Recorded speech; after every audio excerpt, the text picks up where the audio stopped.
"Jenna, stop!" he shouted, sprinting across the runway as security swarmed him, reporters screaming his billionaire name. Her voice cracked, trembling. "You said you were just a gardener. So why is your jet waiting for us?" Before we continue, please don't forget to subscribe. We got more amazing stories dropping tomorrow.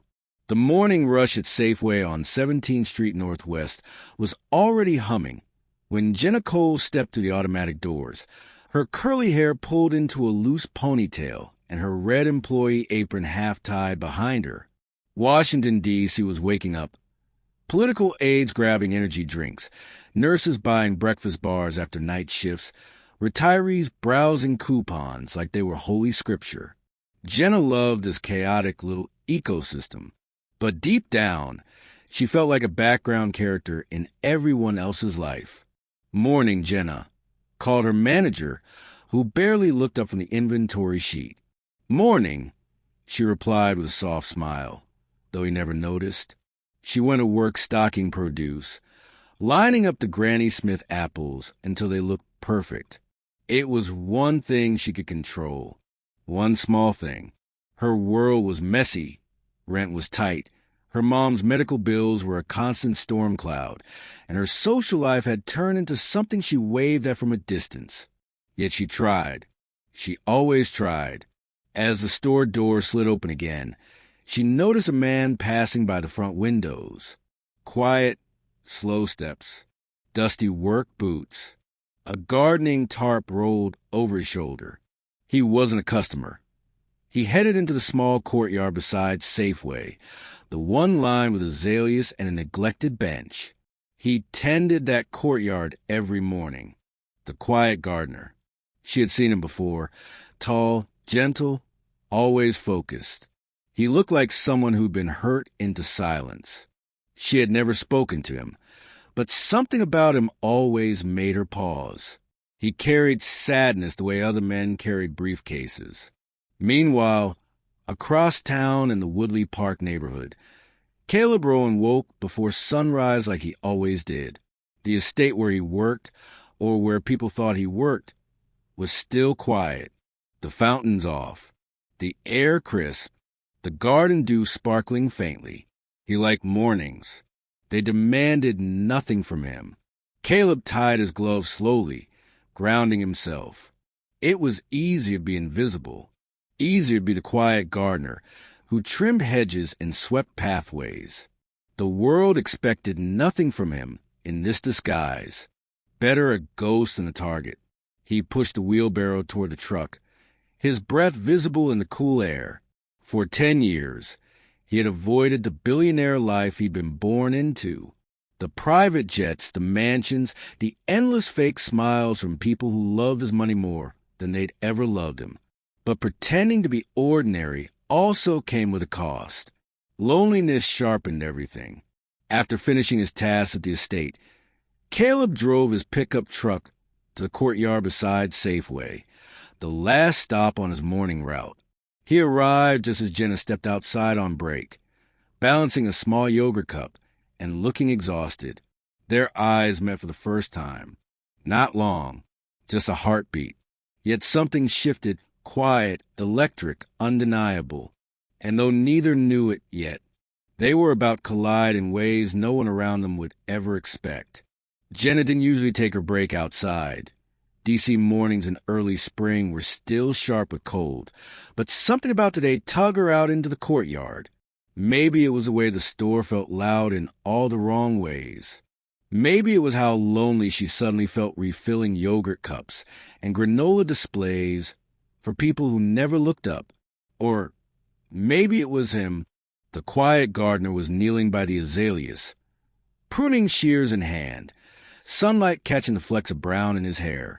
He worked like each leaf mattered. Slow, gentle, purposeful. There was something peaceful and heartbreakingly sad about him. She hesitated, then offered a small smile. "Hey, you're always out here early," she said. He startled slightly, as if he wasn't used to being addressed. His head lifted. Hurt flashed across his face before he smoothed it into something neutral. Yeah, he said softly.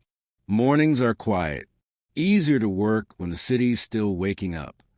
His voice was warm but cautious, like a door cracked open only an inch. Jenna stepped a bit closer. You keep this place beautiful. People don't really notice, but I do. For a second, he froze, like no one had told him that in a very, very long time. Thank you, he murmured. That means more than you think. Before she could reply, a loud laugh erupted from behind them. Two women from the store, coworkers who always treated Jenna like the soft target of the shift, walked by with iced coffees. Oh my God, Jenna, one snickered. You're flirting with a gardener? The other chimed in. Girl, he probably makes like $12 an hour. Aim higher. Their laughter echoed down the sidewalk. Jenna clenched her jaw, heat crawling up her neck. Caleb went still, shoulders tensing. Not with anger. No, this was something else.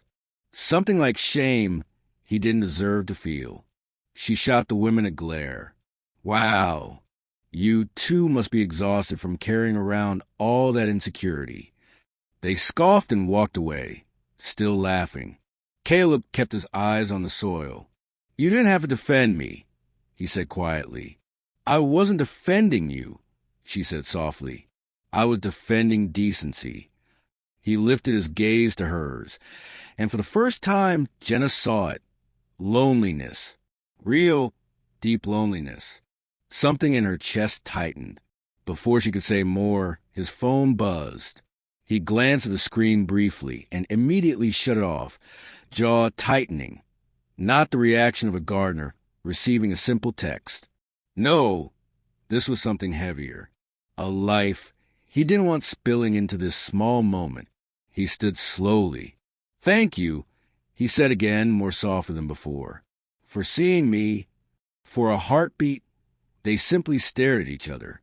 Two strangers, both aching in ways they couldn't admit yet. And just like that, something between them clicked into place.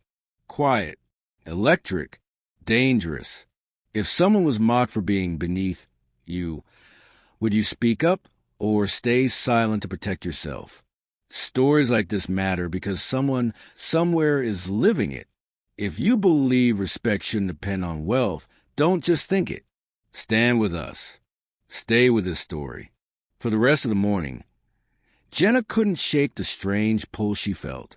She kept replaying the way Caleb's shoulders had tightened when her coworkers mocked him, and how his voice softened when he said thank you.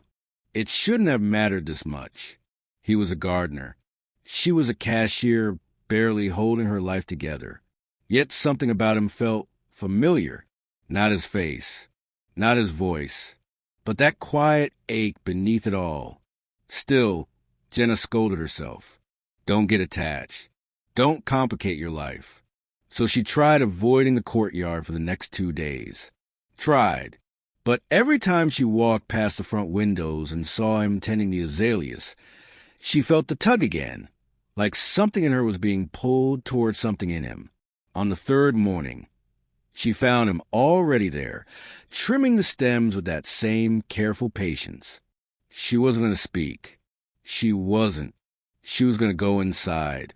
Morning, he said softly, without looking up. She froze.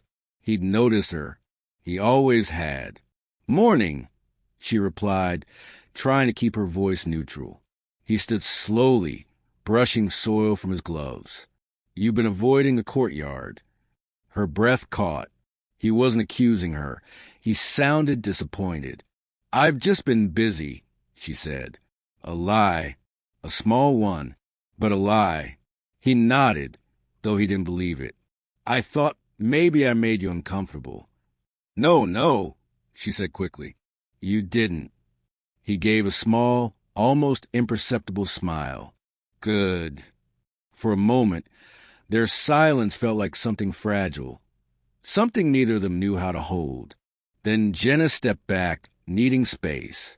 It's just, people already think I'm ridiculous enough, she murmured, talking to the gardener like we're in some cheesy Hallmark movie. His expression dimmed. He looked down at his boots, voice barely above the rustle of leaves. "If you don't want to talk to me anymore, Jenna, you don't have to explain." She winced. He misunderstood completely, and maybe he wasn't wrong. Her fear had spoken louder than her kindness. Before she could fix it, a sleek black SUV slowed near the sidewalk. Its tinted window rolled down just enough for someone inside to say sharply, "Caleb, we need to talk." Jenna blinked. The voice was authoritative, not the way one would speak to a gardener. Caleb stiffened, the muscles in his jaw locking. "I said not here," he replied, low and tense. The SUV moved on. Jenna stared at him. "What was that?" He shook his head. "Nothing. Just work stuff." But she wasn't stupid. Gardeners didn't get summoned by tinted SUVs. He could feel her curiosity tightening the air between them. "I should get back to work," he said abruptly. And just like that, he retreated. Not physically, but emotionally shutting a door. Jenna watched him, her heart sinking in confusion. They were both starting to care, and both running from it. The next morning, Washington, D.C. felt unusually restless. Gray skies, heavy clouds, and the kind of wind that made newspapers slap against lampposts. Jenna walked towards Safeway, pulling her hood tight, trying not to think about Caleb or the SUV or the way he had pulled back from her like touch burned. She failed miserably. When she reached the courtyard, she slowed. Caleb wasn't trimming flowers today. He was standing completely still, staring at the azalea bushes with an expression she couldn't read. Panic? Desperation? The wind whipped his jacket. But he didn't seem to feel it. "You okay?" she asked gently. He startled, almost stepping back. "Jenna, you're early." "So are you." He looked away. "Yeah, I had a long morning." Before she could push further, thunder cracked across the sky. Rain fell instantly, aggressive, cold, relentless. They both ran for cover beneath the narrow awning beside the courtyard gate. It was barely wide enough for one person. Now two bodies were pressed close, their shoulders touching, breath hot in the chilly air. Forced proximity. And neither could escape it. Jenna tried to steady her heartbeat. Caleb was right there. She could smell the rain on his clothes, the cedar on his gloves, the faint hint of laundry soap that didn't match a gardener's salary. "This storm came out of nowhere," she whispered. "Yeah," he said, voice low. "Washington weather's dramatic like that." Their eyes met. Something shifted, softened. Then Caleb flinched and pressed a palm against his side. "You okay?" she asked quickly. "I'm fine," he said too fast. Then quieter, "I just don't like confined spaces." Fear flickered across his face, raw and uncontained. Jenna's chest tightened. "Do you want to talk about it?" He hesitated. A long, trembling moment. Then, "No," he said softly. "But thank you." The rain intensified, trapping them even tighter in their small corner. A car alarm wailed nearby, drowning out the world. Caleb exhaled slowly, almost shaking. "Jenna," he murmured, "I don't talk to people much." She smiled sadly. "I can tell. But with you it feels different." His voice cracked. "It feels like I'm not pretending." The words hit her hard, deep, true. She pressed a hand gently to his arm. "I'm not pretending either." Their proximity turned electric, charged, warm, terrifying. The kind of closeness that could change everything. Then, suddenly, the storm knocked out a power transformer nearby. A loud boom sounded. The Safeway lights flickered, alarms blared, and the street fell half dark. Caleb reacted instantly. He grabbed Jenna's hand, pulling her close, shielding her instinctively. His grip was strong, protective, terrified, not the reaction of a quiet gardener, not even close. When the noise settled, he didn't let go. And Jenna, breath unsteady, didn't ask him to. The storm passed an hour later, but the silence between them didn't. Jenna and Caleb stood under the awning until the alarm stopped, their hands reluctantly drifting apart when the world calmed.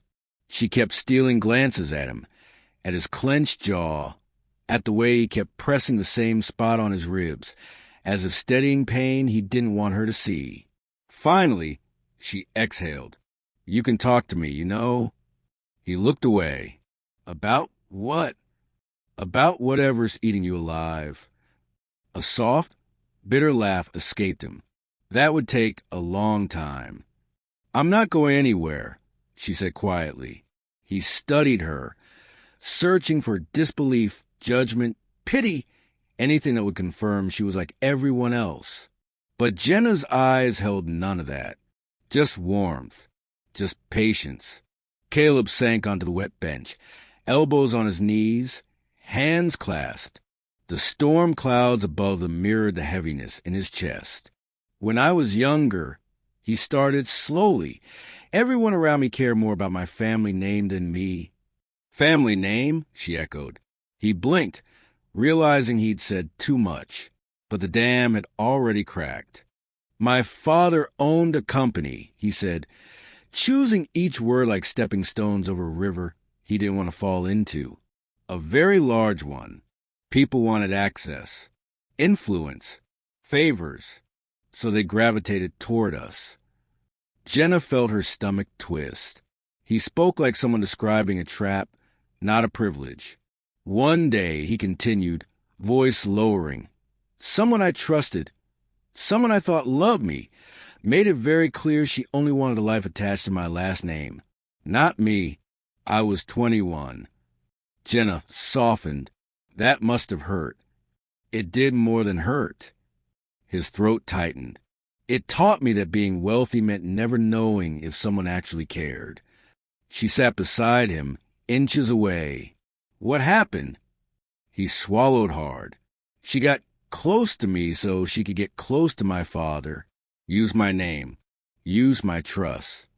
His voice trembled. "And when she got what she wanted, she left." Jenna's chest ached for him, for the boy he'd been, for the man still haunted by it. "So I disappeared," he whispered. "Took a job where no one looks at you twice, where people don't fake anything, where I could breathe. Gardener. Quiet. Invisible." Jenna finally understood. "You weren't hiding money," she said softly. "You were hiding your heart." He looked at her, really looked, and something in his expression shattered. "Jenna, you're the first person in years who's talked to me like I'm not a tool to be used." She felt the weight of those words settle into her bones. Before she could respond, his phone buzzed again. Same number, same intensity. He declined it instantly, eyes dark with dread. Jenna frowned. "Caleb, who keeps calling you?" He opened his mouth, hesitated, and the truth flickered in his eyes like lightning behind clouds. Someone from the world he'd run from was trying to drag him back. Have you ever cared for someone who was terrified to let you in? Someone who pulled away because loving you meant exposing their wounds? Stories like this remind us that kindness can be the only lifeline someone has. If you believe compassion still matters in this world, stay with this story. Don't walk away from it now. For a long moment, neither of them spoke. The courtyard had emptied, the storm's water still dripping from the edges of the awning. People hurried into Safeway. Cars splashed through puddles, and morning slowly bled into afternoon. But here, in this tiny pocket of D.C., time paused. Caleb finally tucked his buzzing phone deep into his jacket, as if bearing the world he didn't want to face. Jenna nudged him gently with her shoulder. "You know, you don't have to be alone in this," she said softly. He glanced at her, eyes lingering. "You don't even know me." "Maybe not," she replied, "but I know what loneliness looks like." Caleb swallowed, his voice barely above the rain's fading drip. "And what does it look like?" "Like someone who hasn't laughed in a while," she said. Someone who listens more than they talk. Someone who's afraid the moment they open up, everything will fall apart again. His breath hitched. She had described him with frightening accuracy. Jenna shifted so she faced him fully. Caleb, I'm not asking you to trust me with everything. Just let me be here with you. That's all. He stared at her, the kind of stare that broke through years of careful walls. Why? He whispered. Why be kind to someone like me? Because someone needs to be, she said, voice cracking. And today, that someone happens to be me. He blinked hard, and for the first time, she saw emotion pool in his eyes. Not weakness, relief. Relief that someone wasn't walking away. A small smile ghosted across her lips.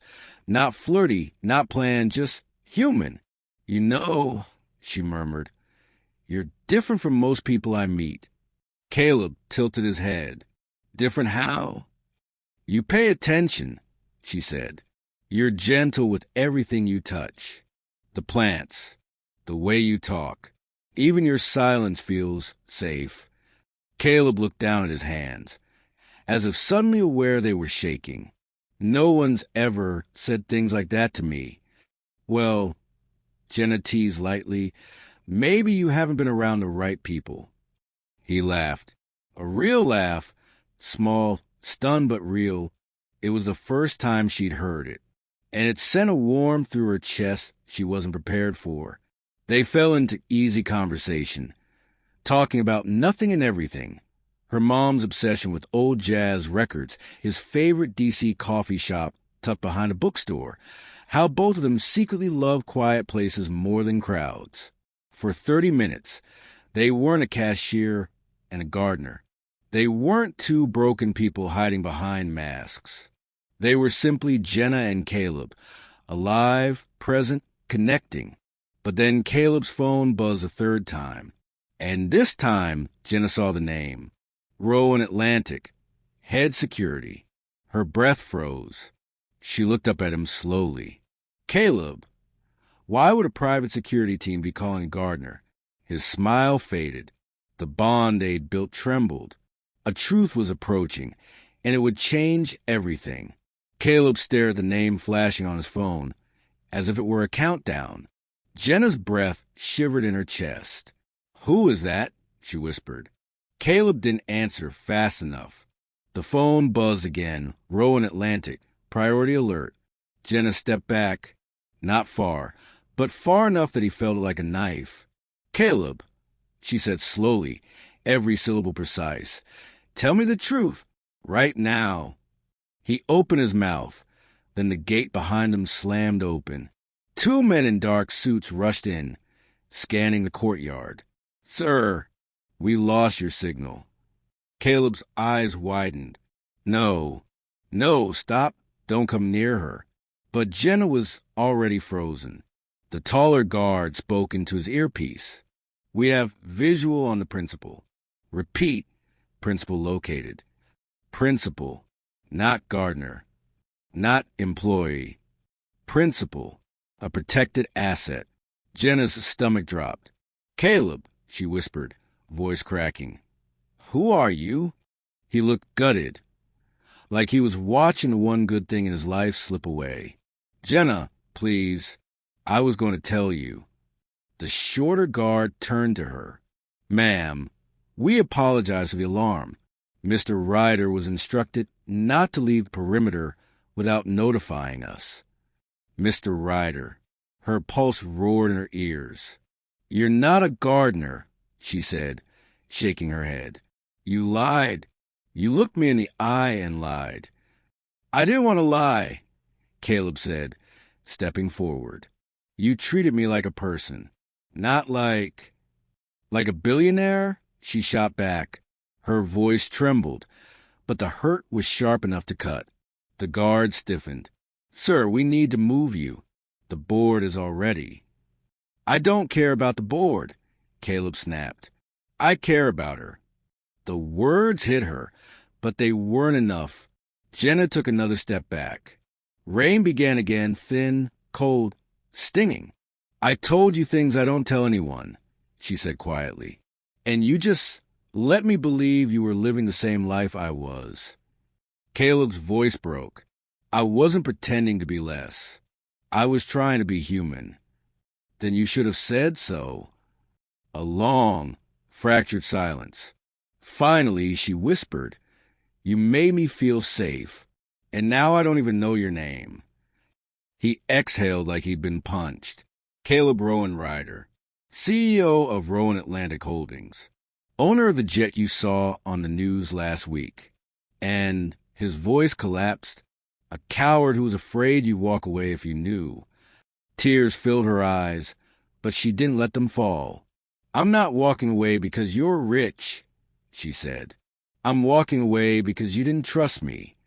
Then she turned, slowly, and walked toward the Safeway entrance. Caleb didn't chase her. He just stood there in the rain, watching the only genuine connection he'd made in years disappear into the automatic doors. The guards closing around him. And for the first time in his life, being a billionaire felt like being in a cage. Jenna, she sat in her tiny studio apartment near Columbia Heights, knees pulled to her chest, replaying everything over and over. The quiet gardener, the warm smile, the gentle patience, the man who laughed softly every time she made a sarcastic comment. Was any of it real? Her phone buzzed for the 11th time. Not a call, Caleb knew better now. Just a text. I'm not asking to be forgiven. I'm asking to be understood. She turned the phone face down. Her chest hurt in a heavy, suffocating way heartbreak hurts when the person didn't mean to break you. She whispered into the dim apartment. Why didn't you just trust me? A lump rose in her throat. She pulled the blanket tighter and said to herself, If someone lies at the beginning, how do you trust the ending? But the ache wouldn't let her fully hate him, because the truth was she missed him, the real him, the one who trimmed hedges and asked about her day, not the billionaire in a jet, the man who listened. Her heart whispered something her pride didn't want to hear. You felt seen. A single tear slid down her cheek. Caleb sat alone in his penthouse, overlooking the Potomac River. Floor-to-ceiling windows, lights of D.C. blinking. Silence thick enough to choke on. He'd spent years being insulated, boardrooms, security protocols, assistants speaking for him. But tonight, he just felt hollow. He replayed the moment she walked away. How she never raised her voice, because disappointment hurts more quietly than anger. His phone vibrated. A message from his head of security. Sir, the PR team needs a statement drafted by morning. He closed the notification. None of that mattered. He typed a message to Jenna, paused, erased it, typed again. I should have let you choose me with the truth. If you never speak to me again, I understand. But I need you to know, meeting you was the first time my life felt real. He hovered over send. Then, in the stillness, he whispered the question that terrified him. What if she doesn't want to know me anymore? But another thought hit harder. What if he didn't try? He stood suddenly, grabbing his jacket. For once, security didn't stop him. For once, he didn't care about protocols or risk briefs or headlines. This wasn't about ego. This wasn't about power. This was about choosing her. Choosing honesty. Choosing vulnerability. Choosing love. He stepped into the elevator, heart hammering. Whatever happened next, he would face it honestly. No lies. No titles. No masks. Just Caleb. Jenna. Rain tapped lightly against the window of her apartment. Soft, steady, the kind of rain that blurs city lights and emotions alike. She hadn't slept. Not really. Every time she closed her eyes, she saw him. Not the billionaire. Not the jet. But the man kneeling in the dirt beside her, laughing about the stubborn azalea bush like it was the most important thing in the world. A knock echoed through the apartment. Her breath caught. No one visited her at midnight. She hesitated, then opened the door. And there he was, drenched from rain.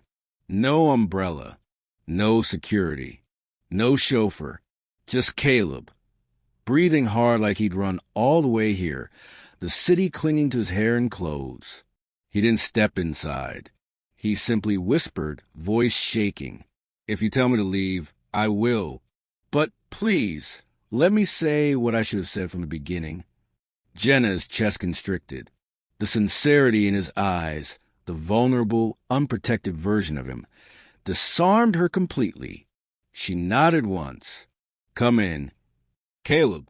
He stepped inside cautiously, like he didn't want to disturb the air. "I didn't lie because I wanted to trick you," he began softly. "I lied because every woman I've met in the last 10 years saw my bank account before they saw me."